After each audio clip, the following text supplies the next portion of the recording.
It's very rare that you see a politician getting elected and both the left wing and the right wing media are livid.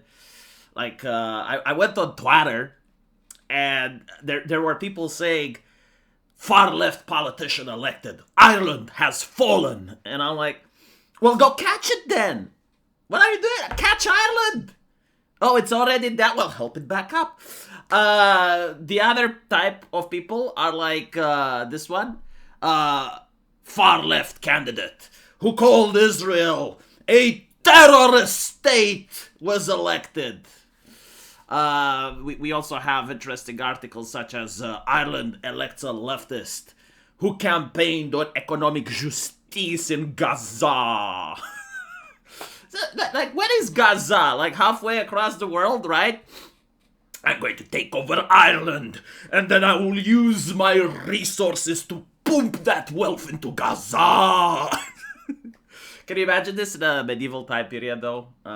It's like King Philip has now taken into the desert of Sahara and is now helping the tribes. Okay. Real talk. Nobody cares about the president of Ireland.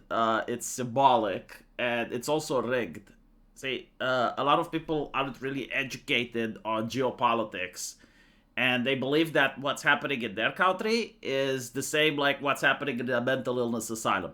What I mean by this, in America that looks at his institution as the presidency and thinks that's the same as the presidency in Ireland, is not informed. But that's okay, because you came to my channel and I will inform you. For instance, did you know that in order to become the president of Ireland, you need the consent of the established parties? Like, I'm not kidding, right? Imagine if in America you would have to knock on the door of the Democrats and be like, okay, I want to run for president. Do you allow me? Right? Like, do I get to be allowed? And so Ireland, which is a nation that has incredibly left-wing parties, like even the ones that call themselves right-wing, have very leftist policies, especially on immigration, especially on environmentalism, right? And you go there and you're like, am I allowed to run? What do you think they will say? Okay? So, no.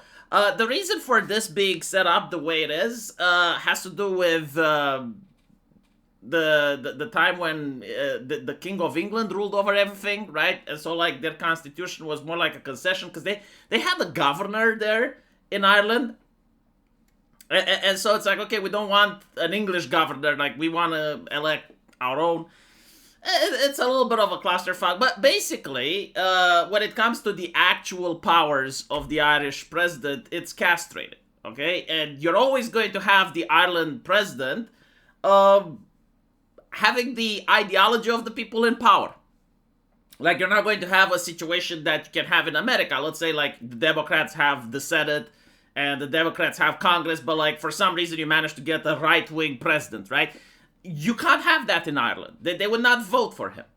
It's very similar with what's happening in the European Union to a degree, right? Like in the EU after Ursula von der Leyen, you're also going to get another president that's pro-immigration and that's pro-environmentalist.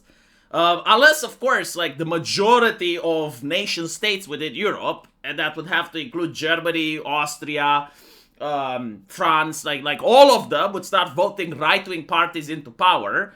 And then when you have like the new elections for the president in the European Union, then you may have like something similar to a right-wing president. But right now, the Irish president is kind of like a pope in the sense that the only thing that they do, which tangentially matters, is that they give speeches. And that's pretty much it, right? And so what harm can she possibly do? Not much, you know. If anything, she can actually create more right-wing people. In the sense that up until now, most individuals view propaganda as if you push the message and people accept the message, but that's not always true. What seems to happen, especially in the last couple of years, woke propaganda was absolutely everywhere. No matter what newspaper you read, no matter what you turn on the telly, if you watch some sports, you get a Bud Light commercial with a transgender person.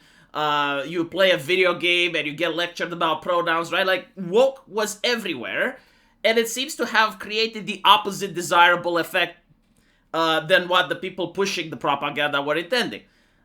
What ends up happening is people get fed up with it, they get sick of it, too much of a good thing, and so they start having different ideas. And when they start having different ideas, they realize that they are meeting with censorship. They're getting in trouble at work. The HR lady tells them to put pronouns and they refuse. And now all of a sudden they realize that they're getting passed for promotion, or that they're getting investigated more and more in order to find out if they can't get fired.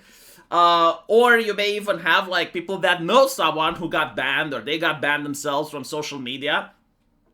All of this thing causes animosity. Like, you may have a person that's not interested in politics at all, but then that gets fired from work, and you ask, like, well, why did you get fired, Dad? Well, I said something about immigrants. Really? Like, what did you say? And if he actually doesn't say something that's horrifying to the majority of people to justify why he got fired from work, most people are going to side with that, and they're going like, well, what ideology did this to you? How can we fix it? That's literally conversations that I had in my country. Like, a lot of people became right-wing, specifically because the mainstream media has gone insane. Like, they were posting really dumb articles.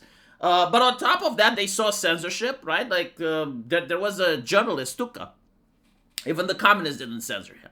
And now he got censored on the internet, and people got upset. It's like, why did you censor the guy? And so this is probably what the Irish president is going to do. Like, if she's going to have mental asylum takes, which a lot of far leftists actually do, it's going to justify more people going like, well, we need to get these clowns out of office, or we need to send our own clowns.